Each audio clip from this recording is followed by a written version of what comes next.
અમેરિકામાં ભણતી એક આશાસ્પદ ઇન્ડિયન યુવતીનું ખૂબ જ દર્દનાક હાલતમાં મોત થયું છે. આઘાતજનક વાત એ છે કે આ યુવતીના ઇન્ડિયામાં રહેતા પિતા તેના અંતિમ દર્શન પણ નથી કરી શક્યા. છેક ફેબ્રુઆરી 2025માં કેલિફોર્નિયામાં એક અકસ્માતમાં ગંભીર રીતે ઘવાયેલી નીલમ શિંદે ત્યારથી જ કોમામાં સરી પડી હતી.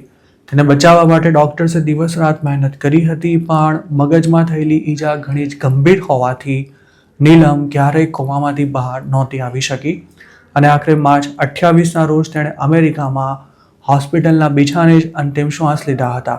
કેલિફોર્નિયાના વાર્મન મેમોરિયલ પાર્કમાં ગત મંગળવારના રોજ નીલમના અંતિમ સંસ્કાર કરવામાં આવ્યા હતા. 35 વર્ષની નીલમ કેલિફોર્નિયા સ્ટેટ યુનિવર્સિટીમાંથી એન્જિનિયરિંગમાં માસ્ટર્સનો અભ્યાસ કરી રહી હતી. પુણેમાં કમ્પ્યુટર સાયન્સમાં ગ્રેજ્યુએટ થયા બાદ નીલમે નાસામાં 1 વર્ષની ઇન્ટર્નશિપ કરી હતી અને ત્યારબાદ તેણે અમેરિકામાં માસ્ટર્સ ઓફ સાયન્સના 4 વર્ષના કોર્સમાં એડમિશન લીધું હતું. નીલમ ભલે હવે આ દુનિયામાં નથી રહી, પરંતુ અંતિમ શ્વાસ લેતા પહેલા પણ તે પોતાની સ્કિન અને આંખોનું દાન કરી કોઈકને નવી જિંદગી આપતી ગઈ છે. નીલમ ગયા વર્ષે ફેબ્રુઆરી 14ના રોજ સાંજે ડેલી વોક પર નીકળી ત્યારે એક કાર ચાલકે તેને અડફેટે લીધી હતી. તેની મમ્મીની પહેલી પુણ્યતિથિના માત્ર 2 દિવસ બાદ નીલમનો એક્સિડન્ટ થયો હતો. તે અમેરિકામાં જીવન મરણ વચ્ચે ઝોલા ખાઈ રહી હતી ત્યારે મહારાષ્ટ્રમાં રહેતા તેના પિતાને અમેરિકાએ વિઝા આપવામાં વિલંબ કરતા આ મામલો મીડિયામાં પણ ખાસો ચગ્યો હતો. ત્યારબાદ તેના પિતાને તુરંત જ વિઝા મળી જતા તેઓ દીકરીને મળવા માટે અમેરિકા જઈ શક્યા હતા.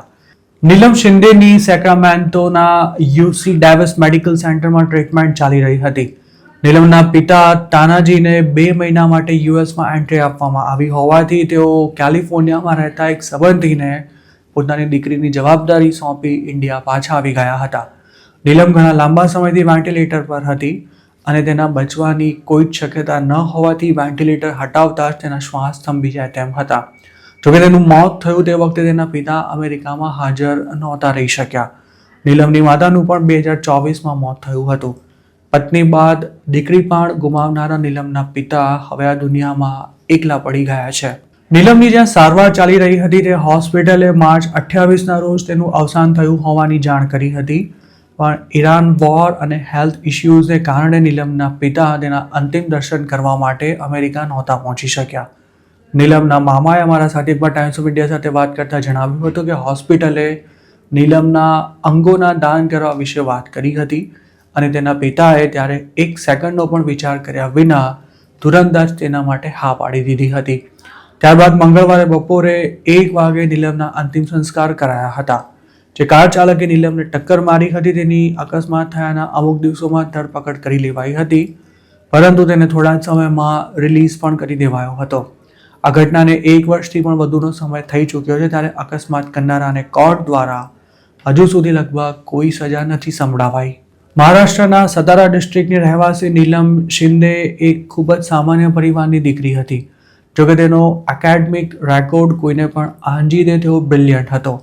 પુણેની સાવિત્રીબાઈ ફુલે યુનિવર્સિટીમાંથી કમ્પ્યુટર સાયન્સનો અભ્યાસ કર્યા બાદ નીલમે HCLમાં ઇન્ટર્નશિપ કરી હતી અને ત્યારબાદ તેણે નાસાના રિસર્ચ સેન્ટરમાં ડેટા સાયન્ટિસ્ટ ઇન્ટર્ન તરીકે 1 વર્ષ કામ કર્યું હતું. આ સિવાય તે ઇન્ફોસિસ અને સેન હોઝે સ્ટેટ યુનિવર્સિટીમાં પણ કામ કરી ચૂકી છે. તે 2022માં 11 મહિના માટે ડિજિટલ પેમેન્ટ કંપની વિઝામાં સોફ્ટવેર એન્જિનિયર તરીકે કાર્યરત હતી. જોકે અમેરિકામાં થયેલા એક જીવલેણ અકસ્માતને કારણે આ આશાસ્પદ યુવતી હવે આ દુનિયામાં નથી રહી.